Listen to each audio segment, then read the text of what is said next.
Have you ever thought about how a single sentence can be super terrifying in one context, but extremely normal in another? Like if someone said, there's someone standing behind you when you're in the grocery store versus there's someone standing behind you when you're in the dark in an empty cornfield. Anyways, I've got some somewhat disturbing Reddit stories to read you guys today, so let's go ahead and get right into it. The first story today is from r/no-sleep from user nocardiologist1353. I inherited my grandfather's farm. He left me one rule: never go barefoot. I was never much of a country guy. If I'd had the choice, I would have spent my whole life in a city somewhere, surrounded by people instead of empty fields. But we don't always get to choose, and in my case, death chose for me. I never knew my parents. They died before I was old enough to recognize their faces. I remember looking at their pictures in my grandparents' home as a child and knowing I should feel some connection to them, but I never did. They were strangers to me. My grandparents on my mother's side raised me, and growing up, I occasionally heard rumors of my father's dad, my other grandpa. I never met him, but he's changed my life, and not for the better. I'll never forget that day. I was days away from graduating from university with a degree in social studies when I received a package in the mail. It informed me that my grandfather, Arnold, who had lived in Oklahoma, had passed away. And to my shock, he left his entire estate to me. I reread the legal papers several times, and what it said never changed. My grandpa left me his farmhouse, 2 barns, and 85 acres of land. At the bottom of the statement was the number of my grandpa's lawyer, who I was supposed to call. I didn't want to get my hopes up in case there was a catch, so I wasted no time and dialed the number. "Thank you for calling Hartman & Co. How may I help you?" A pleasant, yet professional female voice answered. Yeah, hi. I received a packet regarding my grandfather's estate, and I'm supposed to talk to Mr. Hartman. I'm not very good at talking on the phone." "One moment," she replied before the line went on hold. It didn't take long for the deep, smooth voice of an older man to fill my ear. "This is Hartman." "Yes, Mr. Hartman. My name is Timothy. I believe my grandfather Arnold was a client of yours." Even through the phone, I could tell that Hartman was smiling. "Oh yes, Timothy, your grandfather was more than a client. He was a good friend, and I'm so sorry for your loss." I shrugged to myself. "I didn't know him," I said. "Even still, he was family. Anyways, how may I help you, son?" "Yeah, I got your packet and..." Say no more. You're quite fortunate your grandfather left you his entire estate. I've handled most of the transfer process, but I'll need you to sign the documents I've sent you and mail them back to me." "Got it," I replied. "Anything else?" "Well, yes, actually. It would be helpful if I knew what you intend on doing with the place. Do you want to sell it, or are you planning on living there?" I thought for a moment. On one hand, moving to the middle of nowhere in Oklahoma sounded like hell on earth. But then again, with the current state of the economy, I'd practically given up on the dream of ever owning a house as large as my grandfather's property, so being gifted such a thing was a dream come true. I kinda want to keep it, but I don't know anything about farming. Hartman chuckled. "Don't worry about that. Your grandfather himself hadn't farmed the place in years. He rented out the acres to his nearest neighbor, who I'm told wants to keep the same arrangement with the next owner. It'd be a decent source of passive income for you." At this, I got a little more excited. "Well, alright then, let's do it." "I think that's a good choice, son. I'll be in touch, but for now, you take care." With that, he ended the call, and I could hardly believe my luck. My college buddies thought I was insane. "You're seriously moving out there? Just sell the dump," one said. "I bet I have more brain cells than that entire state combined," another laughed. "You'll probably get killed by rednecks," scoffed another. But I didn't care. Most of them were going back to living in their parents' basements while I had my own house on my own land. Graduation passed, and with it, my college days. Shortly after, I had all the contents of my dorm loaded into my aging car, and I headed off to Oklahoma. The drive was long and boring. I couldn't afford to stop for the night, so I continued after dark. It was well after midnight by the time I pulled off the highway onto a dirt road. I followed the road for nearly an hour, and only passed 2 or 3 other farms. With no street lights, my headlights illuminated the road and nearby fields in a pale, washed-out glow that was consumed by darkness mere feet in front of the car. I was beginning to think this was a mistake when I reached the property at the end of the road. My grandfather's farm. My farm. I don't think I've ever been more nervous than I was in that moment. Before my stopped car was the hulking, completely lifeless shape of my new home. It's the same boxy farmhouse style I had seen many times on my journey, only quite larger and better maintained than most. I remember trying to calm my nerves as I exited the car. As I walked to the front porch, the silence of the night was overcome by the noise of thousands of bugs, clicking, chattering, and chirping. It was deafening, and up until that point, I had never experienced such a sound. I reminded myself this was going to take some getting used to. Reaching the front porch and the front door, I was greeted by a lone key and a little note that read, "I'll be by in the morning. Have a good night. Signed, Hartman." Taking the key and note, I unlocked the door and entered. The place was old and rather traditional, but well maintained, and from what I could tell, the furniture and appliances were fairly new and updated. The ground floor of my home has a large entryway, a full bathroom, a spacious living room, a dining room, a kitchen, as well as a smaller office and a home library, all of which I walked through, arriving at the kitchen in the back of the house last. As I entered the kitchen and turned on the lights, I was impressed by how large it was. But more than that, I was taken aback by what I found on one of the walls. Directly across from the fridge and cabinets, a message had been carefully carved into the wall. It read, "Keep your boots on, even in the house. Never go barefoot." At the time, I didn't think much of it. In fact, I think I chuckled and said to myself, "Weird." I suppose I can blame my indifference on exhaustion, because after that, I quickly found the stairs and entered the first bedroom I found. I didn't bother changing my clothes or taking my shoes off. I simply collapsed on the bed and fell asleep. I wanted to sleep in, but the noise of the countryside was nearly as loud as the city sounds I was used to. It seemed to me that the chirping insects were right on the other side of the window or even in the walls. Despite my rude awakening, I chose to make the best of it by getting up and exploring the upstairs. The second floor held 2 more full bathrooms, one of which was attached to the master bedroom. In addition to the master, there were 3 other bedrooms and several storage closets. Checking my phone, I was rather surprised to notice that there was a Wi-Fi network to connect to. I hadn't really expected that here in the middle of nowhere, and to my amazement, it was pretty fast, seemingly faster than the Wi-Fi back in my dorm. Going downstairs, I stood in the living room and took it all in. In that moment, I convinced myself that living in the sticks was a sacrifice worth the home I now had. I couldn't believe it was really mine. Stepping out onto the porch, I marveled at the land that was hidden from view in the dark of night. It was vast and empty. In every direction, it seemed like the land went on for as far as the eye could see, with very little variation. In that moment, I felt completely and utterly alone, as if I were the only human left on Earth, lost in an ocean of wheat. As I stood there in the distance, I noticed a line of dusk rising in the distance and making its way toward my location. "I hope that's just a car," I muttered to myself. It was a car, or rather a truck, a well-maintained silver pickup that parked near the porch. An older man stepped out and headed my way. He wore a white button-down and gray slacks. On his feet were dirty work boots, and on his head was a weathered cowboy hat. He reached out his hand to me. "Timothy, I presume? I'm Hartman. Nice to finally meet you in person." I met his handshake. "Same." "May I come in?" I ushered him in, and he removed his hat when he got inside. "Just wanted to pass off the deed to the place and welcome you to the area," he said as he passed a large envelope to me. "Everything to your liking?" I nodded and said, "Yeah, actually better than I expected. I wasn't expecting Wi-Fi here." "Oh yeah, I forgot, you probably didn't know much about old Arnold. Nearly a decade ago, he was in a bad farming accident, and they had to amputate his right leg. But Arnold still found ways to be useful and started as an online professor for the local community college. That's why he had the Wi-Fi installed." "Really? I had no idea. What did he teach?"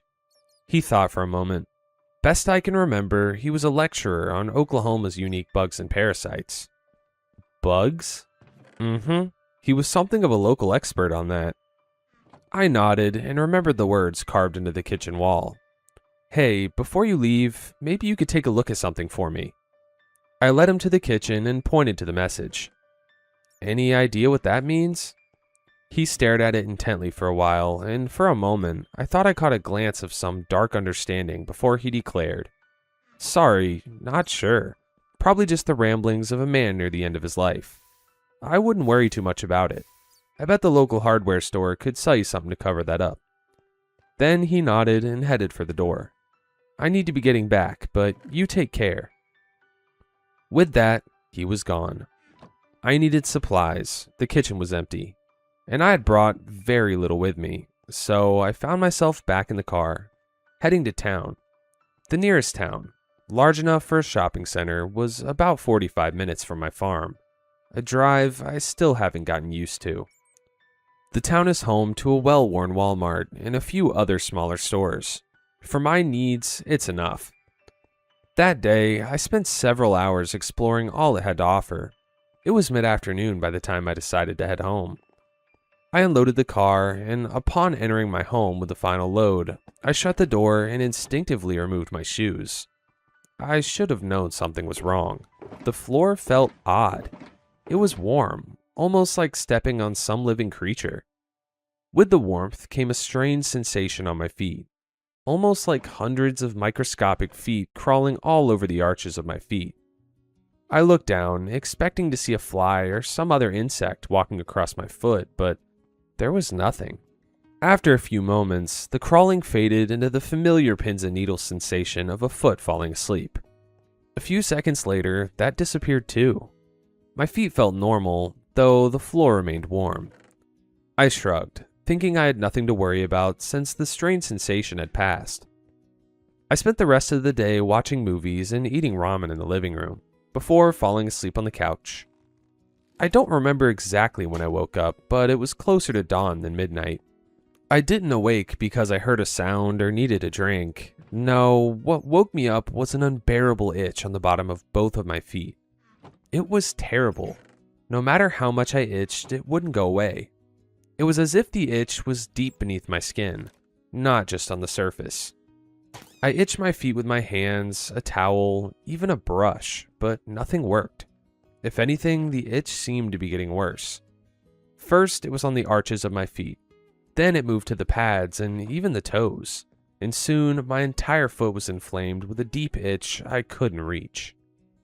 I must have sat there scratching my feet for an hour or more. The skin of my feet was red and tender from all my efforts, but the itching continued. Not sure what to do, I hobbled my way up to the shower. Stepping in, I turned on the water, hoping for some relief. Instead, what I got was sudden pain, like thousands of tiny cuts had appeared all over my feet. I screamed and jumped out of the shower. The pain left, but the itching was worse. It continued itching until the sun rose, as daylight filled the room. The itch became dull and eventually disappeared altogether, leaving only a dull tingling in its place. Exhausted, I made my way to the bed I used the first night and fell into a deep sleep. When I woke, it was nearly 3:30. The afternoon shadows grew long and my feet itched again, not as they did before, but a manageable constant itch. I made my way to a chair and examined my feet, which were red and covered in tiny raised mounds. It looked like I had a bad rash.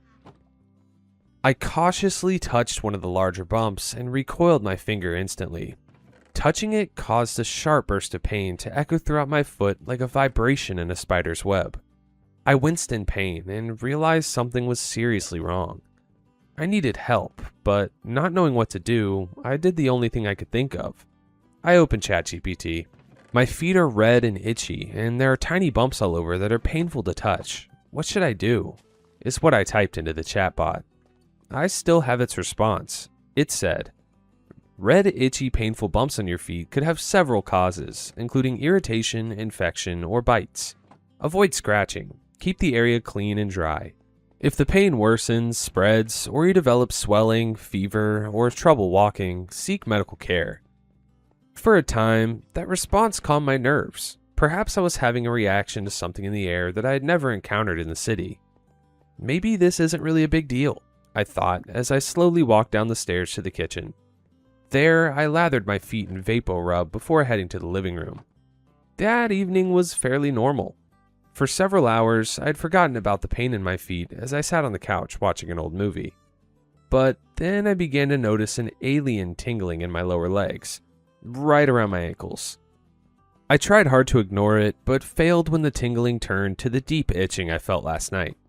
I couldn't bear it, and almost against my will, I found myself hunched over, wildly scratching the skin of my legs. Every few minutes, I'd promise myself I was done scratching. I'd sit on my hands, grit my teeth, and stare at the TV until the itch became unbearable again. Before I realized what I was doing, my fingernails would already be digging into my ankles. I don't know when I noticed, but as I was worried about my legs, out of the corner of my eye, I noticed that the bumps on my feet had grown. They were massive. Some of them were 4 or 5 times the size I remembered. It looked like my feet had been attacked by a swarm of bees. The bumps were swollen and engorged. They stretched the skin like a ripe tomato. Little sidebar here, guys. I think something laid eggs in homie's feet. That's terrifying. Like, I don't know about you, but if I go somewhere, I don't care where it is, if my house, anything, and I see a message scraped into the wall, like clawed into it, I'm gonna follow that message. Anyways, let's continue. Cold sweat ran down my forehead, and I could feel adrenaline filling my veins. This was bad. Something was seriously wrong with me. I shambled my way up the stairs to the master bedroom. In the bathroom, I found a pair of tweezers. I sat on the toilet seat, turned on my phone light, and slowly moved the tweezers towards the biggest bump on my right foot. The moment the steel tip of the small tool touched the top of the bump, it moved. I swear it moved. I blinked quickly, hoping it was just a trick of the light. Then I moved the tweezers to touch it again, but this time it moved the opposite way. I clenched my jaw as I realized that there was something alive beneath my skin. I swallowed hard, mustered my courage, and pushed the tweezers down hard on the bump. At this, the bump quickly moved from the top of my foot up my leg past my ankle. The movement was shocking, and I was on the verge of hyperventilating. With a shaking hand, I reached to touch the bump again. The tweezers barely touched the bump when it bolted up my leg, past my knee, past my thigh, and I felt it collide with my hip joint. The suddenness and pain of a ping pong ball sized mass moving up my leg was too much for me, and I passed out. When I came to, I was still on the bathroom floor. I didn't know how long I had been out, but my legs were unrecognizable. My left leg below the knee was swollen twice its size and covered with massive greenish-gray orbs. But it was nothing compared to my right leg, which looked more like an elephant's leg, though covered with tennis ball-sized mounds with a blackish hue. As I moved from side to side, I could hear a squishy, liquid sound coming from the mounds. I panicked. I had to get out of here. I needed a doctor. It took a great bit of effort and pain, but I pulled myself to the staircase. I tried my best to guide myself down the stairs, but ended up losing control and tumbled to the bottom. At the bottom, I tried to make it to the door, but a sharp pain in my right leg stopped me. I screamed and looked at my leg. It was vibrating violently, and after a moment, a loud squelching pop and splatter of hot, purulent fluid silenced my movement. I wiped the fluid off my face and looked down at the leg. Wherever a bump had been was now a black, bloody hole. My leg looked like a log attacked by a dozen woodpeckers. Not 1 inch of my skin was without a hole. As I looked at the myriad of holes, I felt vomit rising in my throat as I noticed something thin push through one of the holes, slick with blood. It writhed blindly across my skin before another followed, and another. Long, pitch-black worms poured from my leg. With fumbling hands, I pulled my phone from my pocket and dialed 911. 911, what's your emergency? Help me, please help me, I screamed as a long, thin worm crawled up the back of my hand. It felt cold on my skin. Again, darkness closed in and I lost consciousness. When I woke up, I was in the hospital, and I didn't take it well.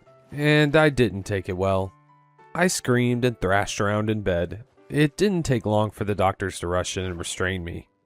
After I calmed down, a tall, well-kept doctor came in. "Good afternoon, Timothy. How are you feeling now?" "Better," I replied weakly. "Good," he nodded. "You've suffered a severe parasite infestation. Unfortunately, we haven't yet identified the parasite. Nothing we removed matches any known parasite, but I'm quite certain that we have successfully removed all of them from your body." He gently removed the blanket from my lower half. As he did, I looked down and gasped. "I'm sorry to say that we had to remove your right leg. It was the only way to ensure that the infestation did not spread." He drew my attention over to my left leg. "Thankfully, your left leg wasn't nearly as serious, and we were able to stop the parasites by just removing certain sections of your leg." I stared at my new quote-unquote leg, which looked like they took a massive cheese grater to the flesh of my leg and shaved off the layers until they stopped just short of my leg bone. "Several of my colleagues are hopefully optimistic that you'll regain movement in your leg," he said with a half smile. "I'm writing this from a hotel room 3 states away.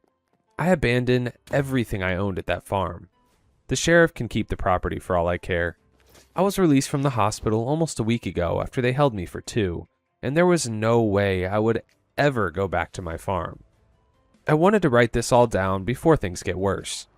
I first felt the tingle in my right hand 2 days ago, and yesterday the unstoppable itch began. As I type this, I have to stop every few sentences to scratch my hand. The bumps haven't appeared yet, but I know they will. I'm gonna stop it before it grows. I hope my knife is sharp enough, and I hope this will stop the spread." You know, it's not very often on this channel that I say a story was genuinely terrifying, and this one, more so than just being terrifying, gave me the ick.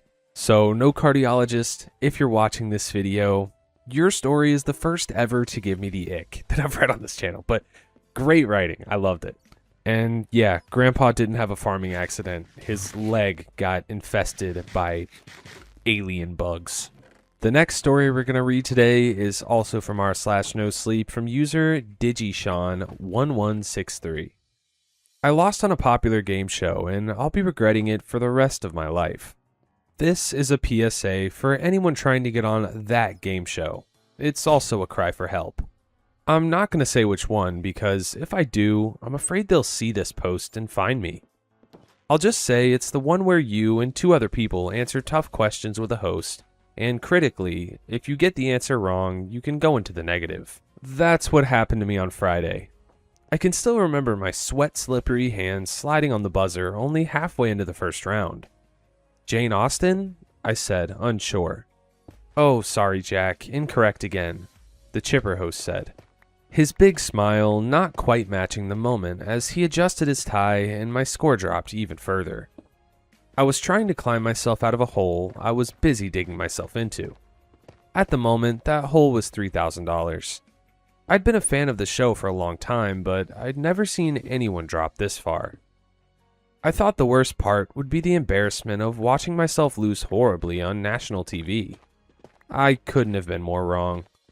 Another heart-pounding round of questions later, negative $3,200, negative $3,800, I decided to stop buzzing in.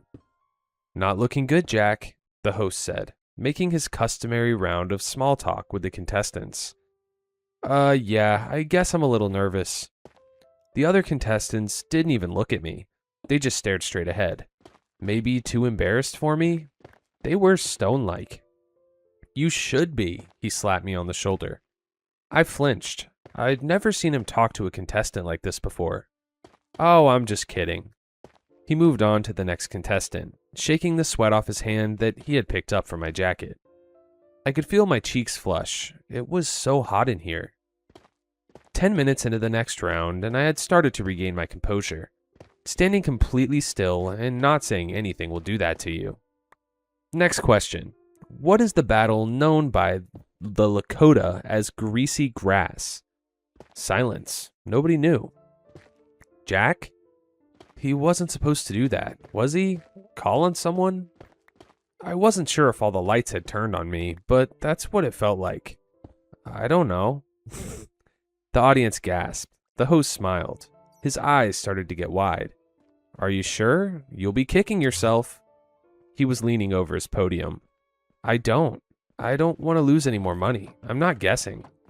Little Bighorn. It's Little Bighorn, Jack. Was that Custer's last stand?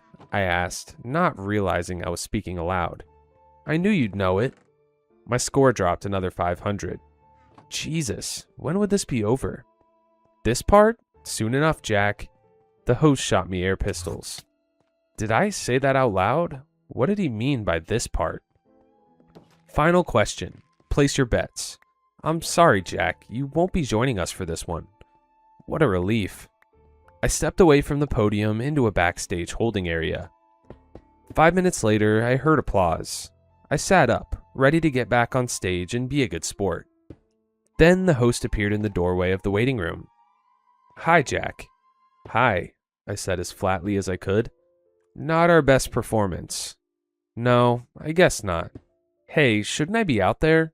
I asked, moving closer to the door. He stepped forward. Not until you pay us back. Pay you back?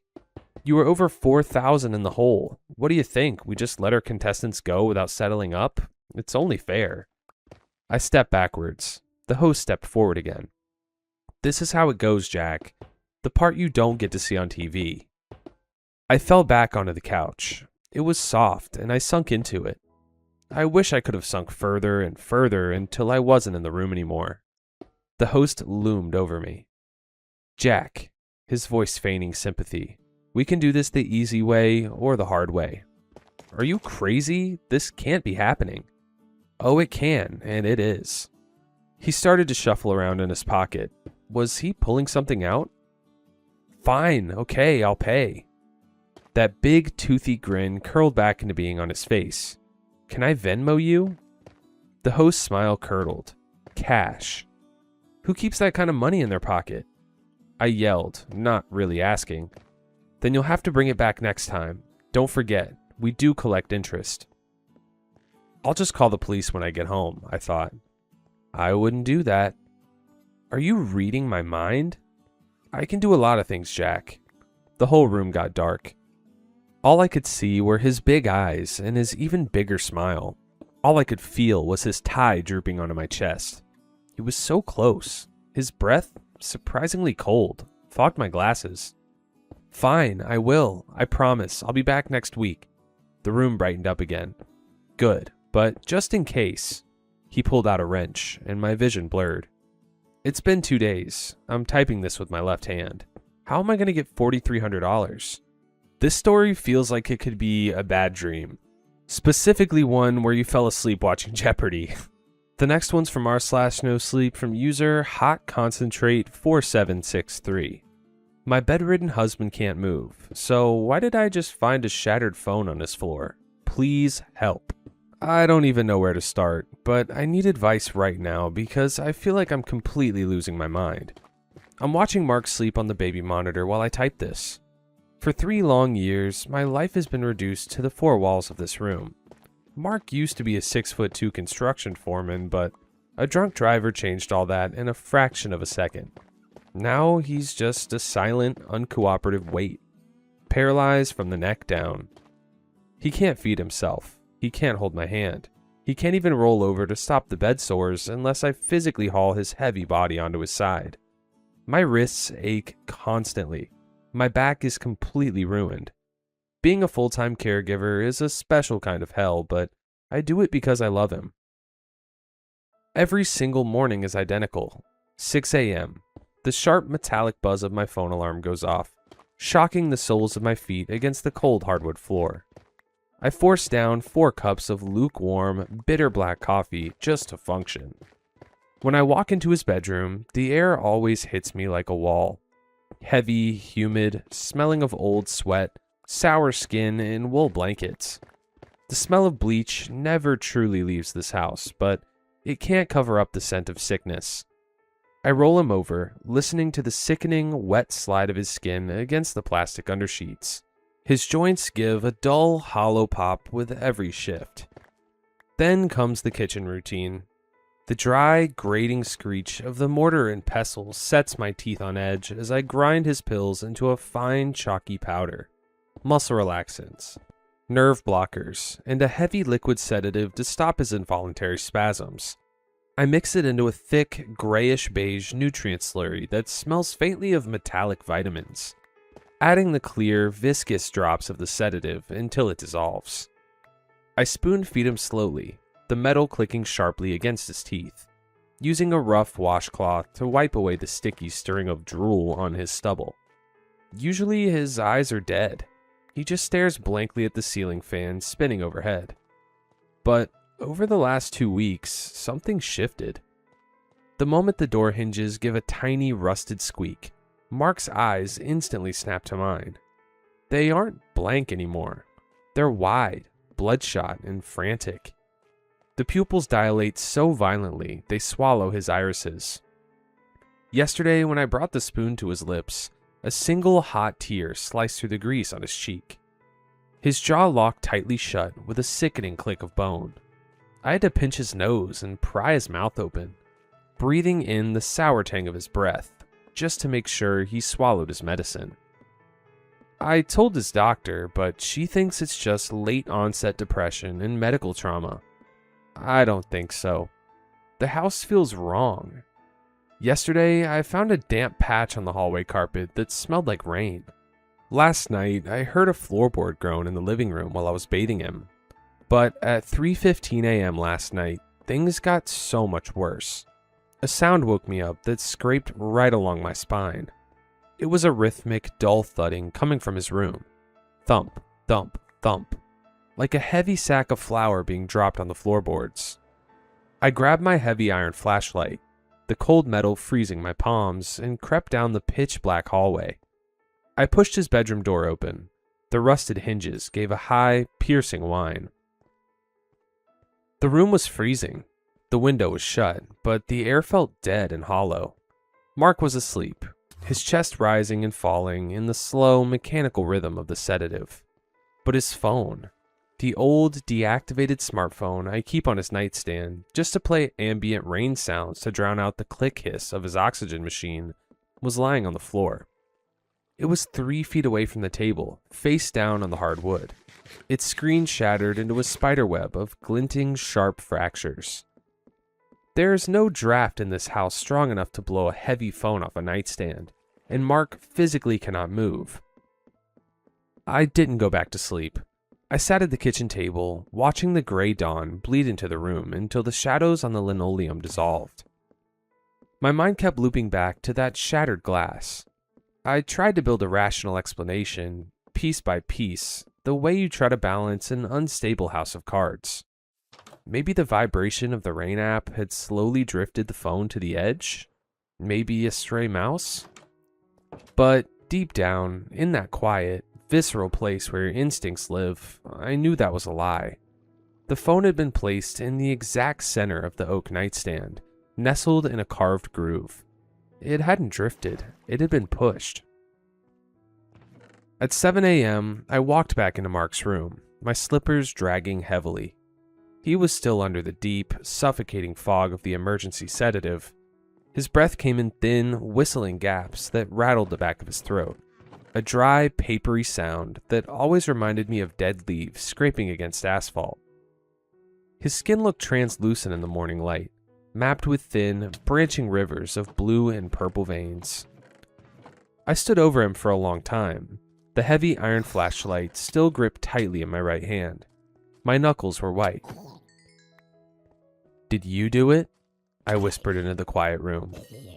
The only response was the mechanical, rhythmic click hiss of the oxygen machine. I felt a sudden, sickening wave of shame wash over me. How could I even think that? The man hadn't felt his own toes in 36 months. His spine was a shattered mess of scar tissue and wire. I was letting the sleep deprivation eat holes in my sanity. I set the flashlight down with a heavy metallic thunk and went to work. His right hand was still stained with the dried, dark brown crust of the blood from yesterday's frantic scraping. I fetched a plastic basin of warm water and a soft yellow sponge. When I dipped his hand into the water, the liquid instantly swirled with a rusty amber tint. I worked gently, dabbing at the raw, weeping skin over his knuckles. His fingers were stiff, curled inward like the claws of a dead bird. As I wiped away the last of the crust, my fingers brushed against the pad of his index finger. The skin there wasn't soft, like the rest of his unused bedbound body. It was rough. There was a tiny localized patch of hard, callous skin right at the tip. The kind you get from repetitive, friction-heavy pressure, like someone rubbing their finger against a coarse surface for hours at a time. My heart gave a hard, erratic thud against my ribs. I dropped the sponge back into the basin. It hit the surface with a loud, wet splash, slopping soapy, pinkish water over the rim and onto the hardwood floor. I stared at his face. His eyelids gave a sudden, violent twitch, his chest heaving as the medication began to lose its grip on his nervous system. "Mark?" I breathed, leaning down until the sour heat of his breath fanned against my cheek. His eyes snapped open. There was no gradual waking up, no soft blinking away of sleep. It was an instantaneous electric jolt.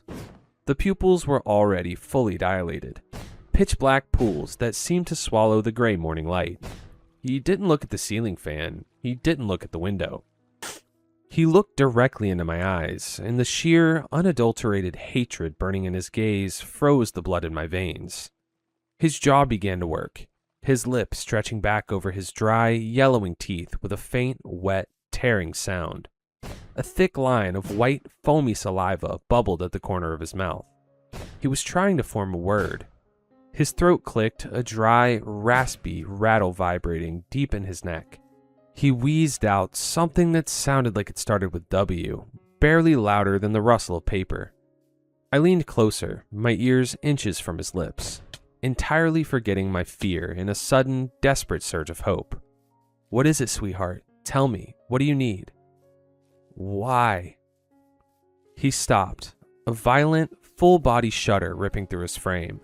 His heels dug into the mattress under the heavy wool blankets, a sudden, frantic kicking motion that lasted for 2 terrible seconds before his legs went entirely limp again. His chest heaved as he fought for air, his teeth snapping shut with a sharp, sickening crack that echoed in the small room. He didn't finish the word, but he didn't need to. I backed away from the bed, my hands pressed hard against my mouth to stifle a sob. The sheer, feral panic in his eyes wasn't the look of a man suffering from depression. It was the look of a prey animal staring at the thing that was going to eat it. I needed to leave. I needed to get out of the house, just for an hour, to clear the fog out of my brain and breathe air that didn't smell like sickness and bleach. "I'm going to the store, Mark," I said, my voice sounding hollow and fake, even to my own ears. "I'm going to get some more of your liquid formula. I'll be right back." He didn't blink. He just watched me move toward the door, his eyes tracking my every step with a cold, unblinking density that made the hairs on my arms stand up. I grabbed my car keys from the kitchen counter, the metal jingling loudly in the quiet house. I walked out the front door, slamming it shut behind me, and locked it with a heavy, definitive click. I walked down the porch steps, my boots crunching loudly on the gravel driveway, and got into my sedan. I started the engine, letting the loud, mechanical rumble fill the quiet suburban air. But I didn't put the car in drive. Instead, I sat there, watching the exhaust smoke curl up into the cold morning air in my rearview mirror. A terrible, dark thought had taken root in my mind, a poisonous little seed that I couldn't tear out. He thinks I'm gone. I turned off the ignition. The sudden silence wrapped around the car like a heavy blanket. I got out quietly, closing the car door using only the tip of my finger, until the latch clicked shut without a sound. I crept back up the wooden porch steps, avoiding the third step because I knew it gave a loud, structural groan when weight was applied. I unlocked the front door with agonizing slowness, turning the key millimeter by millimeter until the bolt slid back without a whisper. I stepped inside the hallway. The house felt entirely different now. Heavy, expectant, and freezing cold. I took off my boots, standing in my wool socks, and began to creep down the dark hallway toward Mark's room, my heart hammering so violently against my ribs I was certain he would hear it. I reached the edge of his door frame. The door was cracked open just an inch. a sliver of gray light cutting across the dark hardwood of the hall. I leaned forward, pressing my eye to the gap. Through that narrow, 1-inch gap in the doorway, the world seemed to shrink down to the sharp, mechanical clink hiss of the oxygen concentrator. I held my breath, the back of my throat burning with the taste of copper and swallowed panic. At first, nothing happened. Mark lay perfectly still under the heavy, dark wool blanket. The room was a tableau of static, gray misery. Then the blanket shifted. It wasn't a sudden jerk or a violent spasm. It was a slow, agonizingly deliberate swell, like something buried alive trying to reshape its shroud. From beneath the edge of the fabric, his right arm began to emerge. My breath caught in my teeth. The movement was horrific because of how much effort it took. The muscles in his forearm were completely wasted away, the skin hanging loose and gray against the bone, but it was lifting. It rose, millimeter by millimeter, trembling so violently that I could hear the dry friction of his skin dragging against the plastic undersheet. It sounded like paper tearing in slow motion. His hand rose into the cold air of the bedroom. His fingers, those stiff, yellowed claws with the raw, calloused index pad, were flexing. They opened and closed, tasting the air, before reaching out toward the side of the mattress. He wasn't reaching for the shattered phone on the floor. He was reaching down, forcing his arm over the sharp edge of the wooden bed frame, his knuckles scraping against the grain until a fresh bead of dark blood welled up on his skin. He didn't even flinch. His face, visible in the sliver of gray light, was a mask of pure, agonizing concentration. His teeth were bared, stringy strings of saliva stretching between his lips as his fingers dug blindly into the narrow gap between the heavy box spring and the mattress. He was searching for something. I couldn't look anymore. The reality of what I was seeing smashed through my brain like a physical blow. He wasn't paralyzed, not completely. He had been gaining movement back, practicing in the dark hours while I slept, hiding it from the doctors, hiding it from me. I pushed the door open. The rusted hinges didn't just squeak. They let out a sharp, metallic scream that pierced the quiet of the house. Mark's reaction was instantaneous. The sheer electric terror that flooded his face matched my own. His arm dropped like a stone, slamming against the wooden frame before disappearing beneath the blanket. He closed his eyes tightly, forcing his breath to go shallow and ragged, trying to mimic the heavy, dead weight of the sedative. But it was too late. The illusion was shattered. I didn't say a word. I didn't cry. A strange, freezing calm washed over me, the kind of numbness that comes when you're in a car crash and everything slows down to a crawl. I walked into the room, my wool socks making no sound on the floorboards. Mark lay there, his eyes closed, his chest rising and falling in a fake rhythmic pattern. But he was trembling. The wool blanket was vibrating with the frantic beat of his heart. I stopped at the edge of the bed. I leaned down, my face inches away from his, and whispered, "I saw you, Mark." His eyes snapped open. The pretense was gone. The raw, feral hatred was back, but beneath it was a desperate, whimpering panic. I reached down to the exact spot where his fingers had been clawing. I shoved my hand into the dark, tight space between the mattress and the box spring. My knuckles brushed against something cold and smooth. Plastic. I pulled it out. It was a cheap, black burner smartphone, the kind you buy at a gas station for $20. The screen was smudged with oily fingerprints and the faint red smear of his own blood from his raw knuckles. My hand shook so violently I almost dropped it. I pressed the power button. The screen illuminated the dim room with a harsh blue glare. There were no apps installed, no games, no social media. There was only the messaging interface. I opened the drafts folder, my thumb hovering over the glass. There were dozens of them. Dozens of messages, all addressed to emergency services, written over the span of months. They were typed in frantic, messy blocks of text, full of typos and missing spaces where his calloused, uncooperative finger had missed the keys. I started reading them. the words blurring before my eyes as the cold truth finally settled into my chest. I stared at the glowing blue screen, my thumb scrolling through the drafts. My mind couldn't make sense of the words at first. They looked like code. They looked like a language I didn't speak. The oldest draft was from 6 months ago. Help me. I'm not sick anymore. My legs work. She won't let me out of the room. I blinked. The text blurred. I scrolled to the next one, dated 3 months later. Tried to walk to the kitchen last night to get water. She woke up. She screamed at me like I was a ghost. She hit me with the flashlight and forced the syringe into my mouth. Please, someone check the house on Elm Street. I am a prisoner. My breath hitched. The words felt heavy, like lead pressing down on my chest. Elm Street? We didn't live on Elm Street. We lived in our beautiful, quiet suburban home. I looked up at Mark.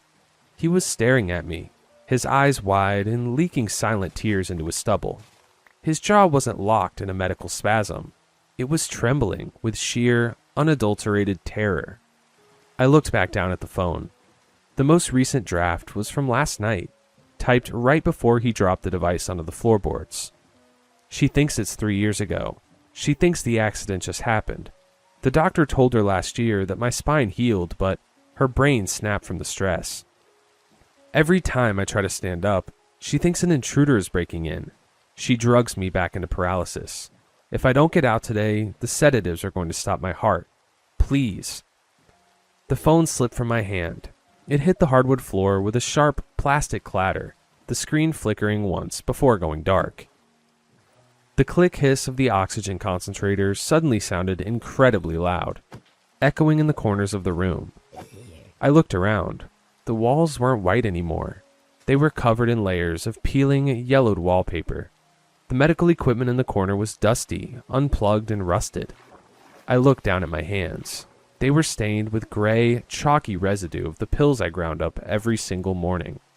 The mortar and pestle sat on the nightstand, surrounded by dozens of empty prescription bottles with Mark's name on them, all prescribed over a year ago, all expired.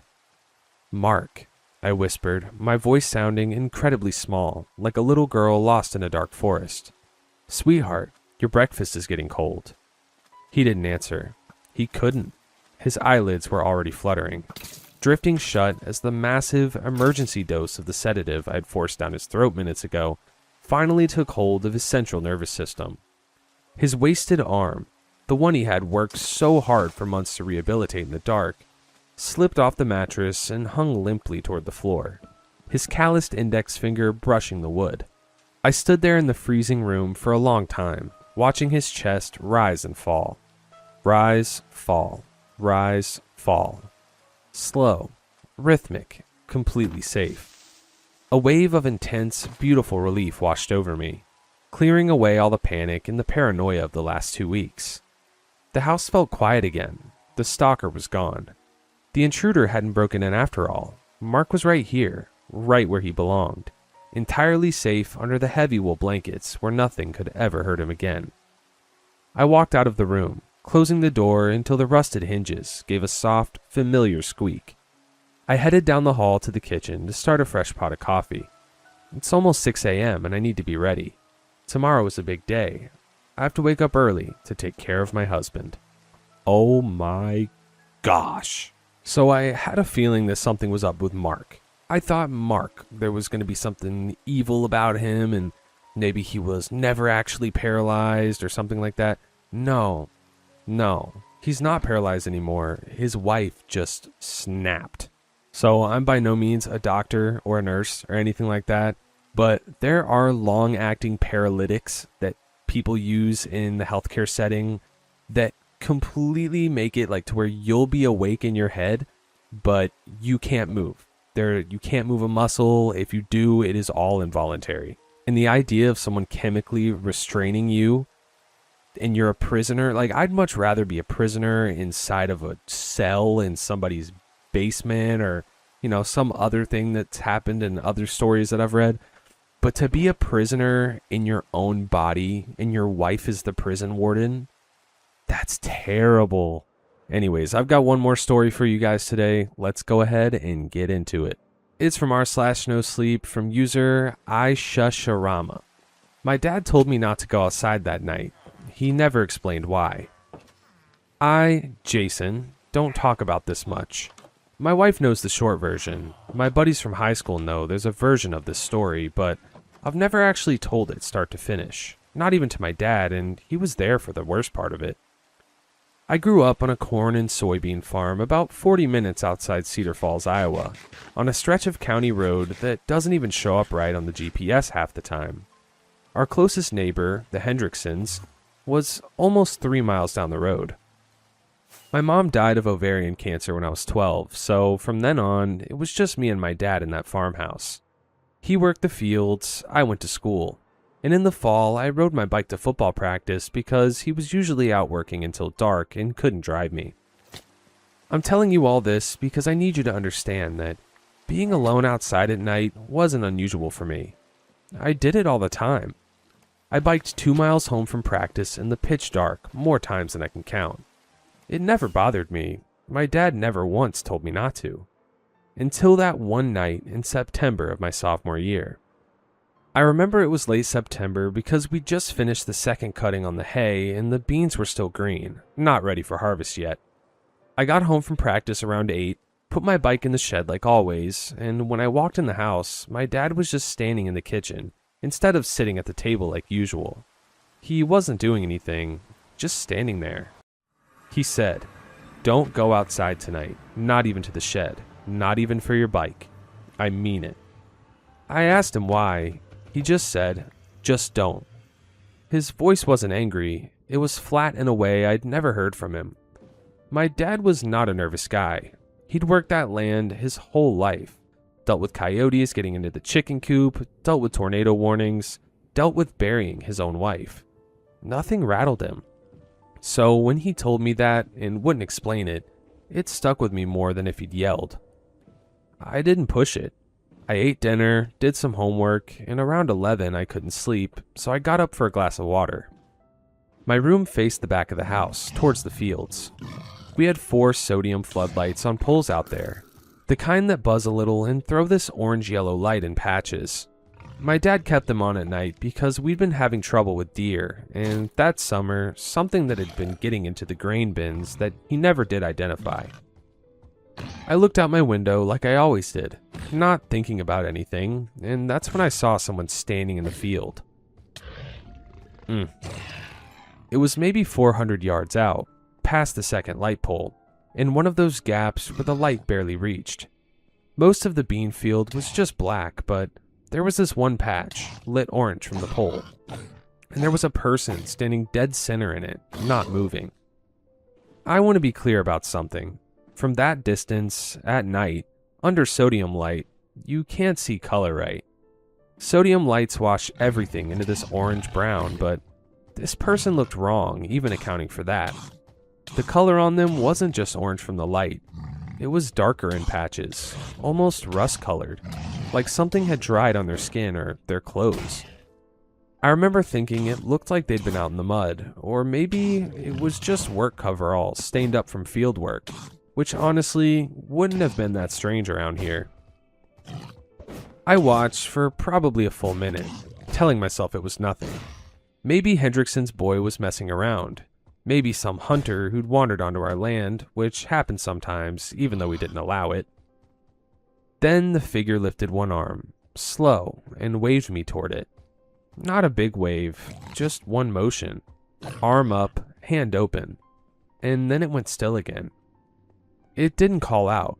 It didn't move any closer. It just stood there after that, like it was waiting to see what I'd do. I know how this sounds. I know the smart thing was to wake my dad up right then, but I was 15 and told myself it might be somebody who actually needed help. Maybe somebody's car broke down on the county road. I didn't let myself think too hard about the alternative. I put on my shoes and went out the back door quiet. Not through the front door, where my dad might hear the screen door. The night was still warm. That late September Iowa warm, where the air feels even thicker after dark. I could hear crickets, and somewhere off toward the Hendricksons, a dog barking at something, on and off. My legs felt fine walking the first 100 yards or so. right up until I got past our old grain bin and the ground dipped down into the field proper. And then I started sweating in a way that had nothing to do with the temperature. The bean rows are only about knee-high that time of year, so I could see over them fine. But once I got in among them, the sound changed completely. Up by the house, the wind moving through the beans just sounds like wind. Once you're inside it, walking through it, every gust sounds like something is moving through the rows near you, and not always in the direction the wind is actually blowing. I kept stopping because I'd hear a rustle off to my left, and then a second later one off to my right, closer than it should have been able to get that fast. I told myself it was rabbits. We had plenty of rabbits in that field. I still tell myself that. I lost sight of the figure for a stretch because I dropped into a low part of the field, and when I came back up, I couldn't find the patch of light I'd been walking toward. Everything looked the same in every direction. 4 floodlights all throwing the same orange glow into different empty rows. And for a second, I genuinely didn't know which way the house was behind me. I kept walking anyway. I don't know why. My legs just carried me forward like they'd already decided something my head hadn't agreed to yet. And then, without me really understanding how, I was standing right where the figure had been. There was nobody there, just an empty patch of bean rows and one of those strange circular flattened spots in the dirt, like the plants had been pressed down and stayed that way. The hair-thin stalks around the edge of it were bent and snapped in a way that didn't look like wind damage or deer damage. It looked broken by hand, almost deliberate, like something had pushed the stalks down one at a time instead of trampling through. My eyes started to go strange on me right about then. Not blurry like I was going to cry, more like the edges of everything got soft. The way things look right before you fall asleep sitting up. I remember thinking that was wrong, that I should be more scared than I was, and not being able to make myself feel it the way I should have.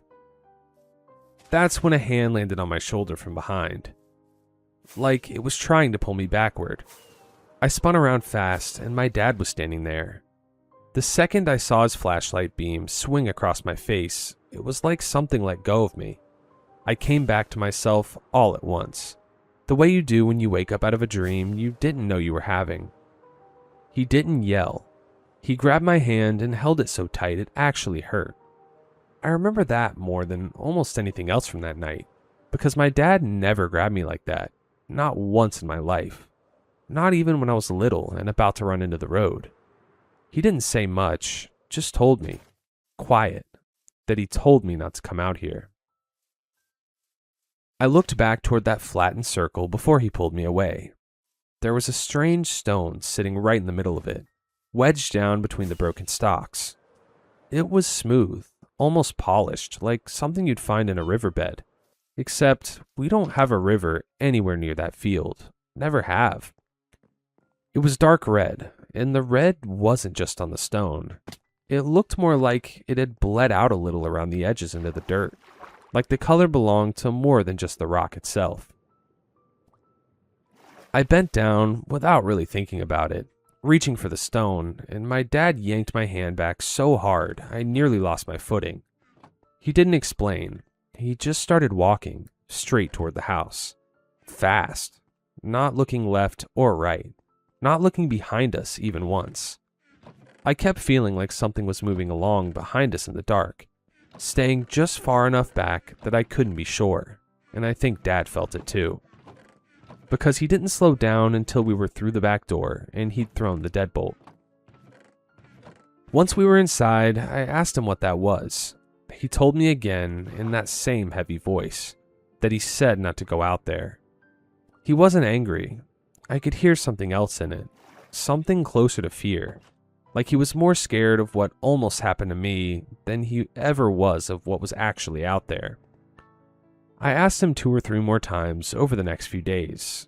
He never gave me a real answer. That night, neither of us slept. I know because I could hear him in the kitchen at 2 in the morning and again at 4. I'd never heard him up like that, not even the week my mom died. The next morning, walking to catch the bus, I ran into Mr. Hendrickson at the end of our driveway. He didn't waste time on hello. He just asked me straight out why there had been screaming coming from our place the night before. I told him it was probably an animal. I could see in his face that he didn't believe that for a second, but he didn't push it either.